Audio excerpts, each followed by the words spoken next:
So by now, everyone should know about the Ebola outbreak that occurred in 2014. But what most people usually don't look into is how the virus attacks our body. So how does Ebola attack our body?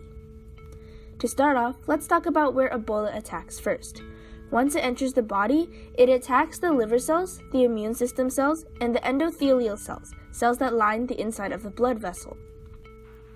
Though through a molecular lens, since Ebola is a virus, they have genetic material called RNA that helps them with reproduction, helping them populate and rapidly spread through our bodies. However, since viruses are not alive, they can't replicate without help, and that's where we come in.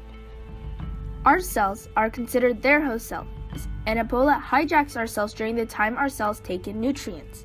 Certain nutrients are engulfed through the process of macropinocytosis, which is a very non-specific process, thus allowing the virus to be engulfed along the way.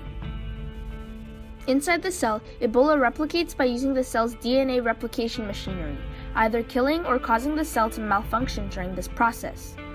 After it replicates its RNA, it uses the cell's membrane to form a capsule to protect its genetic material and travels to nearby cells.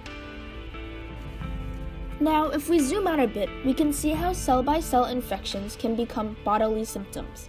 When Ebola targets the liver cells, our body becomes less efficient in removing toxins, allowing more harmful substances to remain in our body. When Ebola infects the cells of the blood vessels, the virus's glycoproteins cause the endothelial cells to become less adhesive, making the vessel walls leaky, resulting in internal bleeding. Lastly, the infected immune cells will act as Ebola's main method of travel, as immune cells move around your whole body, thus helping the virus spread faster. These three places that Ebola attacks will later lead to shock caused by internal bleeding and organ failure, finally resulting in death.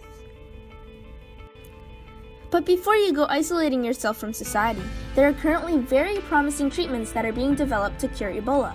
One of which is the use of siRNAs, which stand for small interfering RNAs.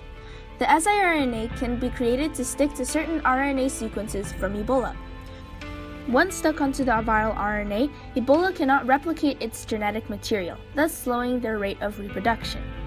So remember, no matter how dire the situation may be, humans will always strive to overcome the obstacle through the use of innovation. Thanks for watching!